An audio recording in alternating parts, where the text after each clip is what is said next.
ہو جائیں تو واٹر کو پولیوٹ کر دیتے ہیں، مطلب کہ وہ واٹر جو ہے اب ہم اس کو یوز نہیں کر سکتے ڈرنکنگ پرپس کے لیے، کوکنگ کے لیے، یا اس کے علاوہ پلانٹس کے لیے اور اینیملز کے لیے۔ تو آئیے اب ہم دیکھتے ہیں کہ وہ جو پلوٹنٹس ہیں یا وہ جو کمپاؤنڈز ہیں وہ کیا کیا ہو سکتے ہیں جو واٹر کو پولیوٹ کر رہے ہیں۔ تو ہمارے پاس وہ سبسٹانسز یا وہ کمپاؤنڈز جو کہ واٹر کو پولیوٹ کر رہے ہیں وہ کہاں سے ریلیز ہو رہے ہیں، وہ یا تو انڈسٹریز سے ریلیز ہو رہے ہیں، یا ڈومیسٹک ایفلوئنٹ سے، یا ایگریکلچرل ایفلوئنٹس کے طور پر ہم ان کو ڈسکس کریں گے یہاں پر۔ اب ہم دیکھتے ہیں کہ انڈسٹریز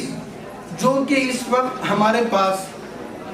ہمارے فائدے کے لیے اور ڈیلی لائف میں زبردست قسم کا جو ایک انقلاب برپا کرتی ہے، جس میں پلاسٹک ہے، پیٹرو کیمیکلز ہے یا اور کمپاؤنڈز ہیں، جن کی وجہ سے آج ہمیں بہت سارے بینیفٹس مل رہے ہیں، ہماری زندگی آسان ہو چکی ہے۔ وہیں پر دوسری طرف جو انڈسٹریز سے جو ویسٹ ہیں، بھلے وہ آرگینک سالڈز ہوں، ان آرگینک سالٹ یا منرلز ہوں، یا ہیوی میٹلز ہوں، آئل اور گریسز ہوں، تو یہ تمام وہ میٹیریلز ہیں، وہ ویسٹ میٹیریل ہیں کہ جو اگر واٹر میں شامل ہو جائیں، انکلوڈ ہو جائیں، تو یہ واٹر کو پولیوٹ کر دیتے ہیں۔ اسی طرح ڈومیسٹک ایفلوئنٹس سے مراد یہ ہے کہ گھروں میں کلیننگ پرپس کے لیے جو ہم ڈٹرجنٹس یوز کرتے ہیں ان میں فاسفیٹ آئنز موجود ہوتے ہیں۔ یہ فاسفیٹ آئنز بھی واٹر کے اندر کیا کرتے ہیں، واٹر میں یہ ریپڈ